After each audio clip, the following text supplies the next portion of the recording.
আইপিএলে পুরো সিজনের জন্য বিসিবি থেকে ছাড়পত্র পাবেন মুস্তাফিজুর রহমান। তবে মাঝে নিউজিল্যান্ডের বিপক্ষে ওয়ানডে সিরিজ খেলতে ৮ দিনের জন্য দেশে ফিরতে হবে ফিজকে।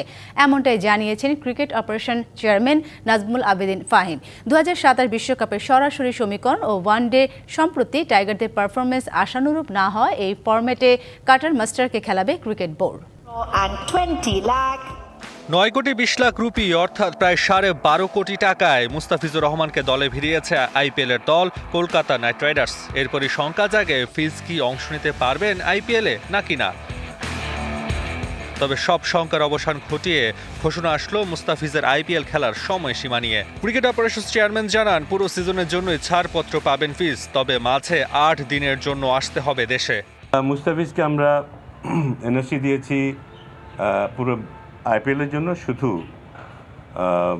নিউজিল্যান্ড সিরিজে 8 দিনের জন্য সে ফেরত আসবে।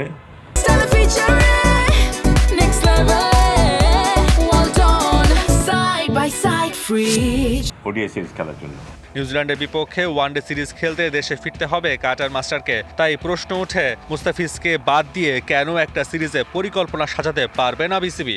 ওডিআই তো আমরা জানি যে আমাদের কোয়ালিফিকেশনের জন্য আমরা ওই জায়গাটা আমরা বিন্দুমাত্র ছাড় দিতে রাজি না।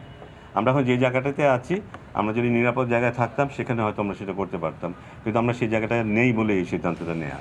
এদিকে রিশাদ হোসেন সহ যারা বাইরের ফ্র্যাঞ্চাইজি লিগে খেলার সুযোগ পাবে তাদেরকে ছাড়পত্র দেওয়ার ব্যাপারে আগের চেয়ে নমনীয় হবে বলে জানান ক্রিকেট অপারেশনস চেয়ারম্যান। রিশাদ এখন যে অস্ট্রেলিয়াতে আছে, ও যে লাইফ এখন লিড করছে, এই লাইফটা এখানে কোনোভাবেই ও লিড করতে পারবে না। তাসওয়া নাফি, ডিবিসি নিউজ, ঢাকা।